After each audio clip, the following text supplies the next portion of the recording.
جدا بھی ہوتا ہے. یہ جو جدائی کا وقت ہوتا ہے نا، جدائی کا، شاید بڑی سوچ سمجھ کے کہا تھا حضرت میاں صاحب نے، بڑی غور کر کے انہوں نے کہا تھا کہ دریا کنڈے روخ نہ لائیے، جو آوے روڑ جاوے. آپ میدان میں درخت لگاتے ہیں تو کبھی پھل گرتا ہے تو زمین پہ گرتا ہے، اٹھا لیتے ہیں. اگر دریا کے کنارے ہو تو وہ تو دریا میں گرے گا اور روڑ جائے گا، چلا گیا، بہہ گیا. فرمانے لگے دریا کنڈے روخ نہ لائیے، جو آوے روڑ جاوے، تے پردیسی نال نہ یاری لائیے. او دا جدوں دل کرے ٹر جاوے، وہ تو چلا جاتا ہے. یہ خطبہ شروع کہاں سے ہو رہا ہے؟ یعنی ابھی آغاز کلام ہے، بات آگے آئے گی. آغاز کلام ہے. میں کہہ چکا ہوں ولی شاید عبادت کر کے بنے، تقوی اختیار کر کے بنے. ولی اللہ کی حرام کردہ ہر شے سے اجتناب کر کے بنے. وہ جس میں شبہ ہے اس سے بھی بچے تو پھر ولی بنے. لیکن صحابی تو حضور کی زیارت سے بنتا ہے نا، نبی پاک کی زیارت سے بنتا ہے. اور صحابہ تو وہ صحابہ تھے جن کی ہر صبح عید ہوتی تھی. خدا کا قرب حاصل تھا، نبی کی دید ہوتی تھی. وہ تو اس طرح کا ماحول تھا کہ نبی پاک نے فرمایا حضرت ابو ہریرہ سے یہیں بیٹھے رہتے ہو، تھوڑا ذرا کبھی کوئی کام بھی کر لیا کرو. وقفے سے ملنے سے محبت بھی بڑھتی ہے. تو حضرت ابو ہریرہ اٹھے اور ستون کے پیچھے سے ہو کے واپس آ گئے. فرمایا آ گئے ہو؟ عرض کی حضور دل ہی نہیں لگتا تو جائیں کہاں. وہ جو حضور سے آ کے کہتے تھے نا یا رسول اللہ صلی اللہ علیہ وسلم، حضرت صوبان بن مالک، حضور نے فرمایا پریشان پریشان دکھائی دیتے ہو. کہا یا رسول اللہ ایک بات پریشان کرتی ہے. کہا وہ کیا؟ عرض کی حضور دل بے چین ہوتا ہے تو زیارت کو آ جاتا ہوں. آج ایک عجیب خیال آیا ہے، عجیب خیال آیا ہے، اور اس نے عجیب رنگ طبیعت میں بھر دیا ہے. فرمایا تمہیں کیا خیال آیا؟ عرض کی یا رسول اللہ صلی اللہ علیہ وسلم آج خیال آیا ہے کہ صوبان ہے تو حضور کا غلام ہے، جنت تو حضور کے صدقے ملے گی، لیکن یہ ہے کہ حضور تو ہوں گے نا نبیوں کے ساتھ، تجھے ملے گی پر ملے گی تو غلاموں کے محلے میں نا. تو دل میں خیال آیا کہ وہاں زیارت بھی ہوگی کہ نہیں. او جنت میرے کس کاری جتھے یار نظر نہ آوے، زیارت بھی ہوگی کہ نہیں. حضور کی بارگاہ میں جب حضرت صوبان نے عرض کی تو رب کریم نے فرمایا محبوب جو تیری اور تیرے رب کی اطاعت کرے نا، اولئک انعم اللہ علیہم من النبیین والصدیقین والشہداء والصالحین، فرمایا ان کو اللہ نبیوں کے، صدیقین کے، شہداء اور صالحین کے ساتھ ہی جنت میں اکٹھا فرمائے گا. وہ اکٹھے رہے. تو جن کو تو جنت میں بھی حضور کی زیارت کے بغیر چین نہیں تھا، ان کو حضور نے خطبہ حجۃ الوداع شروع کرتے وقت پہلا جملہ پتہ کیا کہا؟ حضور اونٹنی پہ ہیں، احرام باندھا ہوا ہے، 1,40,000 کم و بیش غلام سامنے کھڑے، عرفات کا میدان. محبوب فرمانے لگے پہلا جملہ، جو درد والے تھے وہ تڑپ گئے، یہ سارے درد والے تھے لیکن کچھ زیادہ مزاج شناس تھے. محبوب نے پہلا جملہ کہا.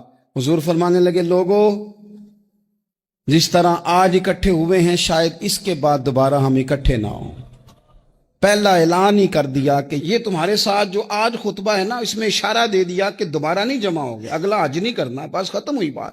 یہ آخری پہلی بات ہی حضور نے یہ بیان. اب وہ اتنے دل نرم ہو گئے حضور کی بات سن کے، آنکھوں میں آنسو اس طرح آ گئے، طبیعت کا ملان اتنا بڑھ گیا کہ ہر ایک کا دل کشکول بن گیا.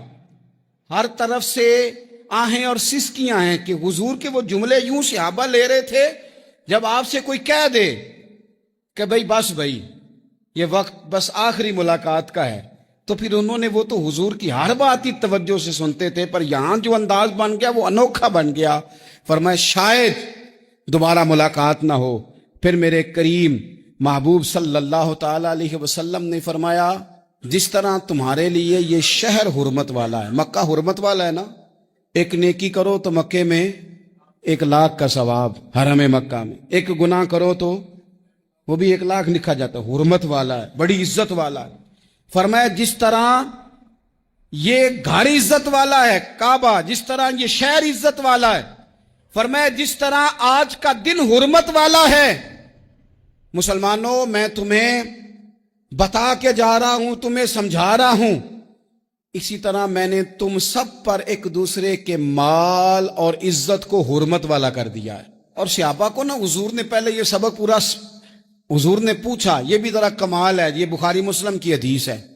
حضور نے صحابہ سے پوچھا, 9 ذی الحجہ ہے, جمعے کا دن ہے, ذی الحج کا مہینہ ہے, سب کو پتہ ہے. لیکن نا آپ جمعہ پڑھنے ہیں تو میں آپ سے کہوں کہ آج کون سا دن ہے, تو آپ کہیں گے جناب جمعہ ہے, عجیب آدمی ہے, جمعہ پڑھا رہے ہو.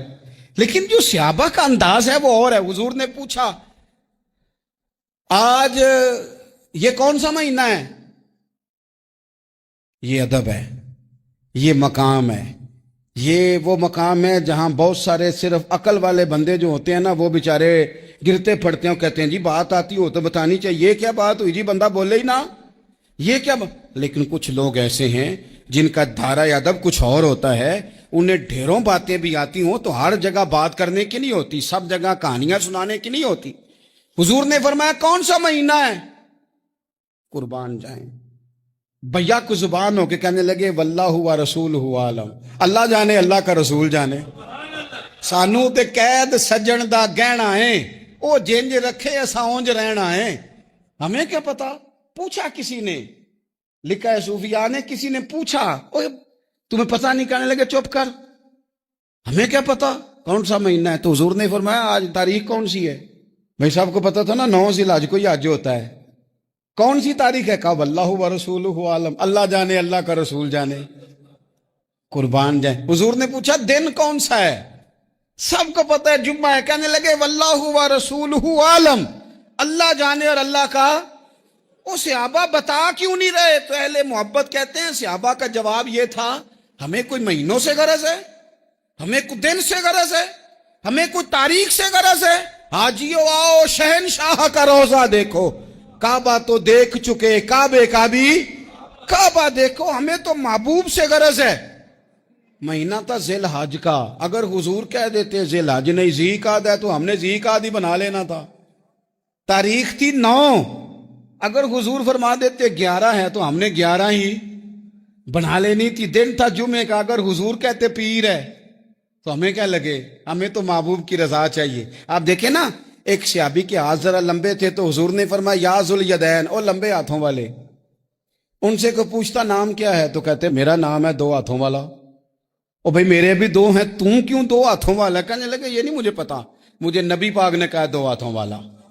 تو ٹھیک ہو گئی جو حضور نے نام رکھ دیا.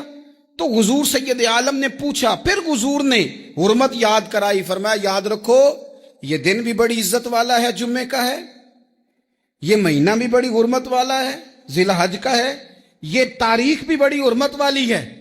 لیکن فرمایا جس طرح اس دن کی, اس شہر کی, اس مہینے کی تم نے عزت کرنی ہے, اسی طرح ایک دوسرے کے مال کا, ایک دوسرے کی عزت کا تم نے پاس کرنا. مسلمان بھائیوں, خدا را یہ حضور کہہ رہے ہیں یار.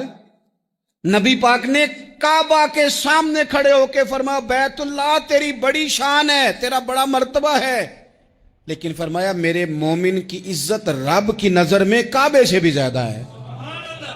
ہم کیسے بیٹھ کے یار, ہم کیسے جرت کرتے ہیں کسی کی پگڑی کھولنے کی کونے میں بیٹھ کے.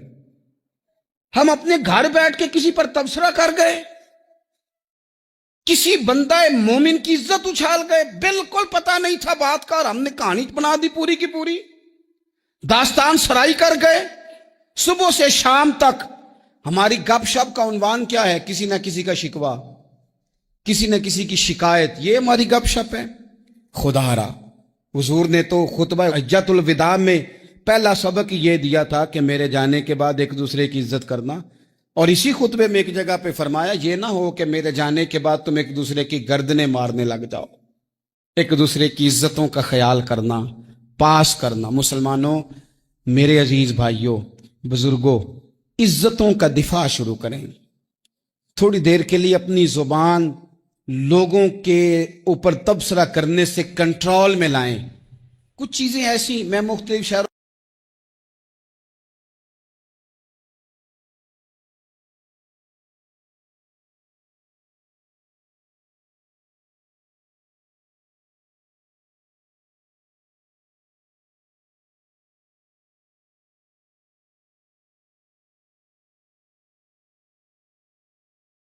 قرآن حکیم نے ارشاد فرمایا ہے کہ وَلِلَّهِ عَلَى النَّاسِ حِجُّ الْبَيْتِ مَنِ اسْتَطَاعَ إِلَيْهِ سَبِيلًا، فرمایا اللہ کے لیے لوگوں پر اس گھر کا حج کرنا ہے جو اس تک پہنچنے کی طاقت رکھتا ہے۔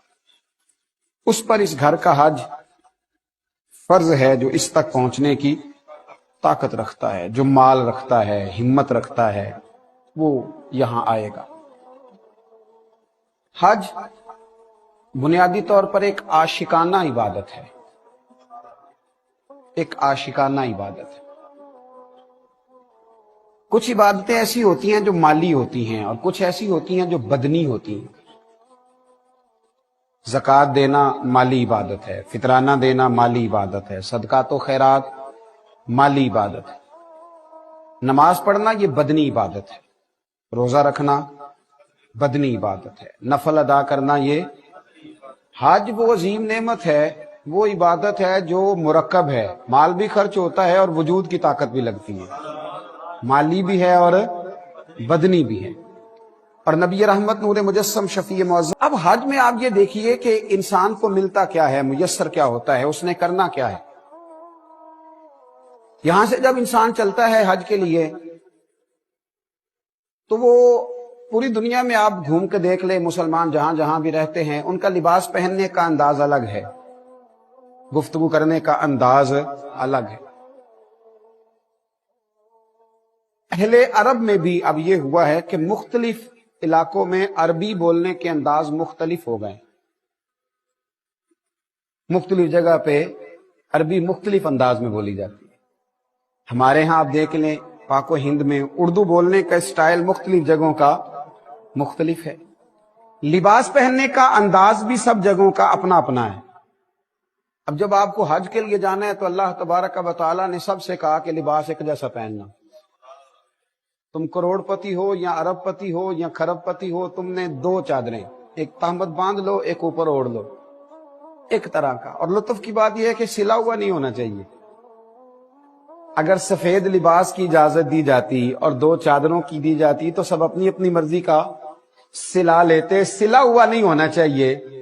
ایک کی تہمت باندھ لو، ایک اوڑھ لو، اپنے اپنے لباس چھوڑو، ایک لباس میں آ جاؤ۔ اور اب تم نے اپنی اپنی بولی نہیں بولنی بلکہ کہنا کیا ہے، لبیک اللہم لبیک لبیک لا شریک لک لبیک ان الحمد والنعمت لک والملک لا شریک لک لبیک، یہ تم نے کہنا ہے، اپنی اپنی بولی نہیں بولنی، ایک لباس، ایک انداز گفتگو۔ عربی بولنی ہے تو اس میں وظیفہ بھی ایک ہے سب کا، لبیک اللہم لبیک، ایک وظیفہ، ایک انداز، اس ایک ترتیب کے ساتھ تم کو آگے بڑھنا ہے، اور اسی ایک مرتب ترتیب کے ساتھ تمہیں اللہ تبارک و تعالیٰ کی بارگاہ عالی مرتبت میں حاضر ہونا ہے۔ کرنا کیا ہے؟ بیت اللہ شریف جانا ہے، فرمایا ہاں وہاں بھی جانا ہے، لیکن اس کے بعد نہ کھلے میدان ہے، کھلے میدان جاؤ، جا کے مینا میں خیمہ لگا لو، ایک لباس، ایک بولی۔ اب سمجھ آئی، ایک ہی صف میں کھڑے ہو گئے محمود و عیار، نہ کوئی بندہ رہا نہ کوئی بندہ نوا۔ اب سمجھ آئی، اپنی ملت پر قیاس اقوام مغرب سے نہ کر، خاص ہے ترکیب میں قوم رسول ہاشمی۔ اب سمجھ آئی معاملہ کیا ہے، ایک کر دیا سب، بندہ و صاحب و محتاج و غنی ایک ہوئے، تیری سرکار میں پہنچے تو سبھی ایک ہوئے۔ اب ایک لباس میں ملبوس جانا ہے۔ عبادت اپنی مرضی کرنے کا نام نہیں، عبادت اللہ کی مرضی کرنے کا نام ہے، حضور علیہ السلام کی مرضی پر چلنے کا نام ہے۔ بیت اللہ شریف کا طواف کیا تو کہا جاؤ، جا کے خیموں میں بیٹھ جاؤ، مینا کے خیموں میں۔ کرنا کیا ہے؟ کچھ بھی نہیں، نمازیں پڑھنی ہیں جو روٹین سے پڑھتے ہو، بس تمہیں ایک خیمے میں رہنا ہے۔ یا اللہ، ہم نے تو اپنا گھر چھوڑ دیا، مکان چھوڑ دیا، اور اگر تھوڑا سا آپ یہاں رک کے غور کریں تو دو چادریں اسی طرح اوڑی ہیں جس طرح کفن اوڑا جاتا ہے، بال بچے یہی رہ گئے، بینک بیلنس یہی رہ گئے، اور کہتا بھلا کیا ہے؟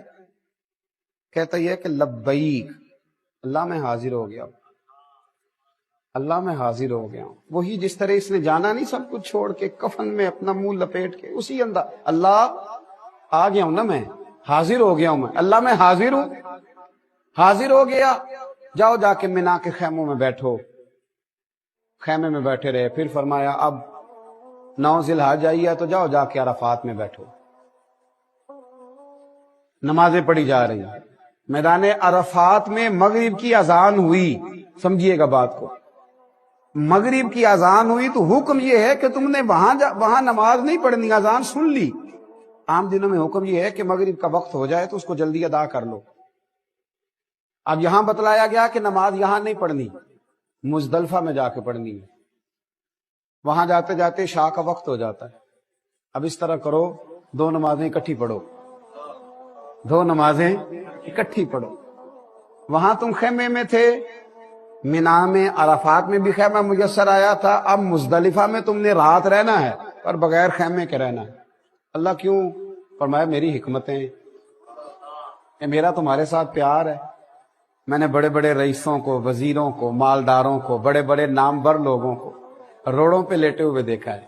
اتنے اتنے موٹے روڑے ہیں, نیچے پتھر پڑے ہیں, سوئے ہوئے ہیں. بنداؤ صاحبو محتاجو غنی ایک ہوئے, بس تیری سرکار میں پہنچے تو سبھی ایک ہوئے, لیٹے ہوئے. اللہ کریم نے حج کے اندر جو اسرار رکھے, جو حکمتیں رکھی, وہاں لیٹے ہیں سب, آرام کر رہے ہیں. اب وہاں سے نکلو. اب کیا حکم ہے؟ فرمایا واپس آؤ مینا میں, شیطان کو کنکر مارو, جمرات کی رمی کرو, مارو کنکر. ایک دیوار بنی ہے اسے کنکر مارو. اللہ کا دشمن جان کے اسے مارو. اب تم اسے مار کر کے نکلے تو اب قربانی دو, اب قربانی کرو. حاجی نے قربانی کی, جو تمتع حج والا تھا اس نے قربانی کری. اب فرمایا اس طرح کرو, یہ میرے دیے ہوئے بال ہیں, تمہارے سر پہ انہیں منڈوا دو. منڈوا دیے. مالک اب کیا کریں؟ فرمایا اب جاؤ جا کے بیت اللہ کا پھر سے طواف کرو. اللہ یہ سارا کیا ہے؟ فرمایا میری تم سے محبت ہے, تمہاری مجھ سے محبت ہے. حضرت عمر فاروق رضی اللہ تعالیٰ عنہ نا حجر اسود کو چومنے لگے تو فرمانے لگے تو پتھر ہے, تو کیا نفع نقصان دے گا, میں تجھے کبھی نہ چومتا. ہائے حضرت عمر کے لفظ دیکھیے, فرمایا میں تمہیں کبھی نہ چومتا, تو پتھر ہے, پر میں تجھے بار بار چوموں گا اس لیے کہ تجھے مدینے والے رسول نے چوما ہے. میں چوموں گا, بار بار چوموں گا. یہ عشق ہے, یہ ذوق ہے, یہ درد ہے, یہ کیف ہے. یہ اللہ والوں کی نشانیاں ہیں. یہ حج کا فلسفہ سمجھیے. اچھا بلا سیانہ آدمی ہے, وہ چلتا ہے تو بڑے وقار کے ساتھ چلتا ہے, وہ دھیمے دھیمے قدم اٹھاتا ہے, وہ اس کا انداز بڑا پروقار ہے چلنے کا طریقہ. لیکن جب وہ صفا مروہ کرتا ہے نا, کر کیا رہا ہے؟ 2 پہاڑیوں کے درمیان چکر لگا رہا ہے. اور ایک مقام ایسا آتا ہے کہ اسے وہاں بھاگنا ہے. کیوں بھاگنا؟ اس لیے کہ جناب ہاجرہ بھاگی تھی. جناب ہاجرہ, یا اللہ وہ تو پانی کے لیے بھاگی تھی, تو یہاں تو حاجی کی بغل میں پانی کی بوتل موجود ہے, گلے سے لٹکائے ہوئے ہے, سامنے کولر لگے ہوئے ہیں. اللہ کیوں بھاگے؟ فرمایا بس اس کا بھاگنا پسند ہی بڑا آیا. تو میرے حکم پر اپنے بیٹے کے لیے بھاگتی تھی تو پسند ہی بڑا آیا ہے. بڑا بڑا بابکار عالم فاضل شیخ بھاگتا ہے, یہ کیا ہو رہا ہے؟